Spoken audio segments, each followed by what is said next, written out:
Hi everyone, I am outside my house today in London. It's a nice summer afternoon. Planes are flying overhead, babies are crying, and other houses around me, but it's a nice day to be sitting outside, and I felt it was time to talk more about transportation.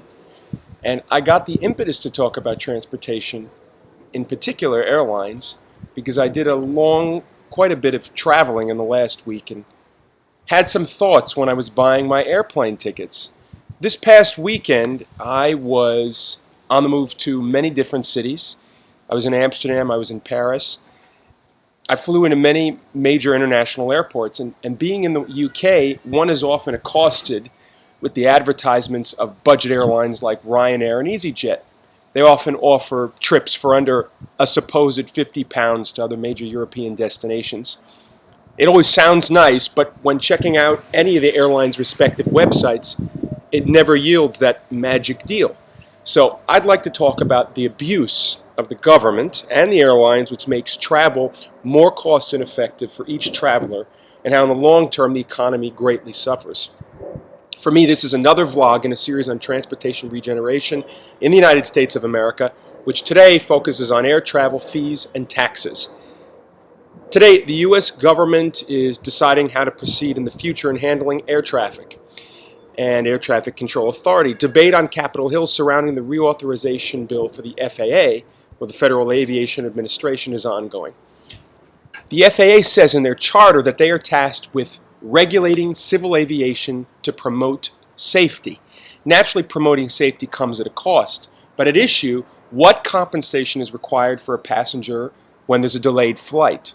What air traffic control limitations cause the worst delays, and how do we expand our airways without impacting safety? How do airports deal with the wave of drones in general aviation and other aviation airspace in order to protect people? And how long can planes sit on the ground or the tarmac before plane is canceled? What are the rules of damaged or lost baggage, and who's responsible? Let's break it down.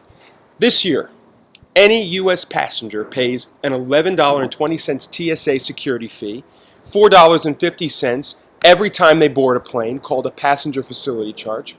You pay the fee each time you board.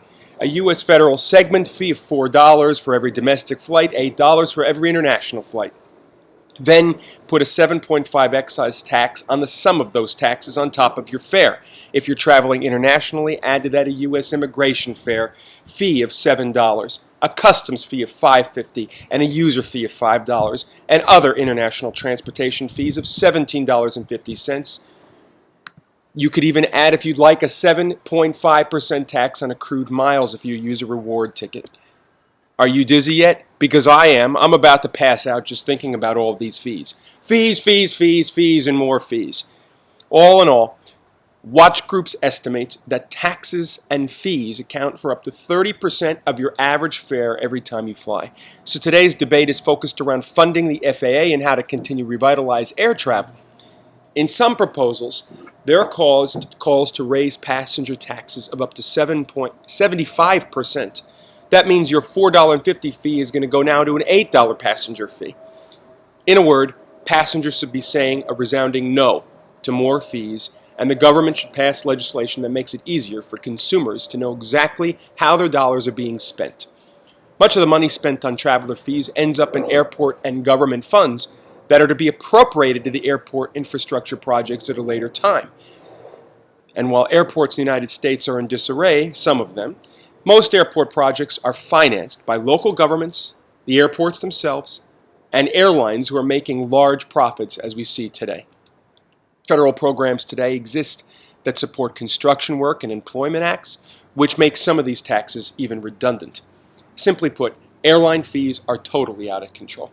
The consumer often accuses airlines of being the uniform culprit of excessive pricing these days, but the government in all Western countries are complicit in this charade.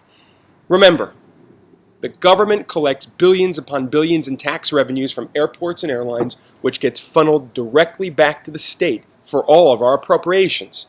So these fees, in effect, are a double tax. Enough.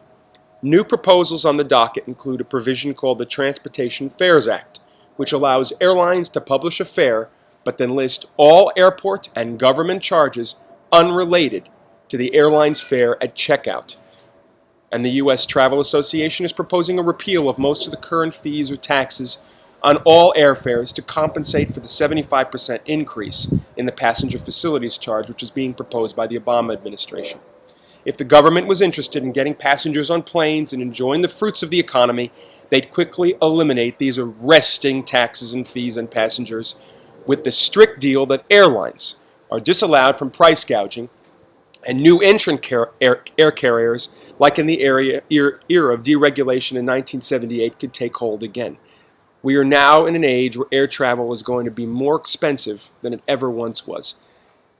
In my next airline installment, I'll talk about the competitive landscape of the airline industry, the potential of collusion between the big airlines on pricing, the standards by which airlines serve the public concurrent to their balance sheets, and how passengers can sharpen their tactics on buying airline tickets, knowing full well of the trickery in which both the state and the airlines engage. Consumers deserve better for the price they pay, and they're not getting it today.